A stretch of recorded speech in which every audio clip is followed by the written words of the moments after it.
বিদায়বেলা সত্যিই অনেক বেশি কষ্টের, আর সেটা যখন হয় মা বাবার বাড়ি থেকে চলে আসা, এই সময় প্রত্যেকটা মেয়েরই ভীষণ মন খারাপ হয়, কিন্তু কিছু করার নেই, চলে আসতেই হবে। এদিকে বাসায় আসতে না আসতেই অসুস্থ হয়ে পড়েছি, কালকে ঈদ আর এদিকে আমি অসুস্থ। সো এনিওয়ে, আসসালামু আলাইকুম এভরিওয়ান, সবাই কেমন আছেন? সবাইকে অগ্রিম ঈদ মোবারক। কালকে পবিত্র ঈদ উল ফিতর, সবাইকে অনেক অনেক শুভেচ্ছা। এদিকে আমার শরীরটা তো ভীষণ খারাপ, অনেক বেশি অসুস্থ, ভয়েস দিতেও অনেক বেশি কষ্ট হচ্ছে, তাই 2-3 দিন আগের ভিডিও শেয়ার করছি। অনেক ইচ্ছা ছিল চাঁদ রাতের ভিডিও শেয়ার করব, কিন্তু এবারে সেই ইচ্ছাটা পূরণ হলো না। যাই হোক, সবাই আমার জন্য একটু দোয়া করবেন, আমি যেন খুব তাড়াতাড়ি সুস্থ হয়ে যাই। এইদিকে আম্মুর বাসা থেকে আসার সময় আম্মু প্রতিবারই আমাকে অনেকগুলা করে ডিম দেয়। আসলে আমার মেয়ে দেশি মুরগি ডিমটা অনেক বেশি পছন্দ করে খেতে, এই জন্য আম্মু প্রতিবারই আমাকে দেয়। আর আমার আসার সময় অনেক বেশি ঝামেলা হয়, আর বাড়ির লালিগুড় ছিল, এগুলাই আম্মু আমাকে দিচ্ছিল বাটিতে করে।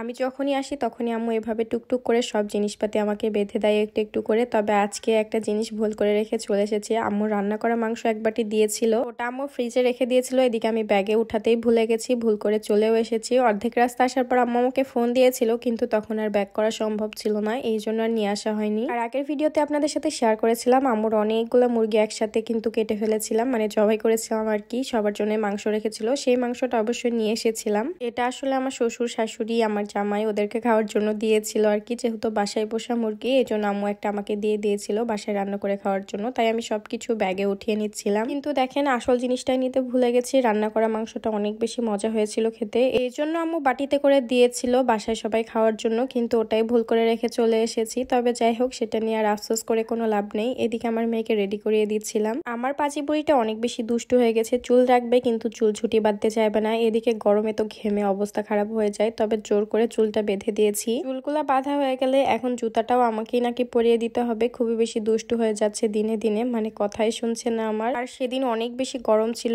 এই জন্য আব্বুকে বলেছিলাম আমাকে একটু রেখে আসতে। আর আমার কাছে যেহেতু অনেকগুলো ব্যাগও থাকবে আর তাবাসুমও থাকবে, মানে সবকিছু নিয়ে যাওয়া আমার জন্য অনেক বেশি কষ্ট হয়ে যাবে, এই জন্য আব্বুই আমাকে রেখে আসবে অর্ধেকটা রাস্তা। এদিকে দুপুরবেলা আমি রেডি হয়েছিলাম, তবে আব্বুর কাজই শেষ হচ্ছিল না, একটার পর একটা কাজ লেগেই ছিল, এই জন্য আমি আম্মুর কাজে একটু হেল্প করছিলাম। আম্মু অনেকগুলো জামা কাপড় ধুয়ে দিয়েছিল, এগুলাই একটু মেলে দিচ্ছিলাম একটা একটা করে। ছাদে এত পরিমাণে রোদ ছিল, মাথাটাই যেন ঘুরে যাচ্ছিল। ভাবছিলাম একবার যে বাসায় যাব কিভাবে। আপনারা অনেকে আবার ভাবতে পারেন যে আপু আপনি রেডি হয়ে কাজ করছেন কেন? আসলে আব্বুর জন্য অপেক্ষা করছিলাম, এই জন্যই রেডি হয়ে কাজ করছিলাম আর কি। এদিকে আমার যাওয়ার কথা শুনে আমার বড় আন্টিও চলে এসেছে আমার বাসায়, আর আম্মু আমাকে একটা মুরগি দিবে, কারণ আমার মুরগিগুলো সব মরে গেছে, এই জন্য আম্মু আবার আমাকে একটা মুরগি দিচ্ছে। বড় আন্টি আর আম্মু মিলে মুরগিটাই আমাকে বেঁধে দিচ্ছিল, যেন রাস্তায় যেতে যেতে হারিয়ে না যায়। একবার মুরগি হারিয়ে গেছিল রাস্তায়, এই জন্য খুবই শক্তভাবে বেঁধে দিচ্ছিল। সব কাজ শেষ হয়ে গেছে, আব্বুরও কাজ শেষ, এখন বাসায় যাওয়ার পালা। বিদায় বেলাটা সত্যি অনেক বেশি খারাপ লাগছিল, কিন্তু কিছু করার নেই, চলে যেতেই হবে। বিয়ের পর একটা বছর শুধু বাবার বাড়িতে ঈদ করতে পেরেছি, তাও যখন আমার মেয়ে হয়েছিল সেই সময়। তো আব্বু এখন আমাকে রেখে আসবে। আর আজকের ভিডিওটা আর বড় করছি না, সবাই ভালো থাকবেন, সুস্থ থাকবেন, সবাইকে অনেক অনেক ঈদের শুভেচ্ছা, আর আমার জন্য একটুখানি দোয়া করবেন। আল্লাহ হাফেজ।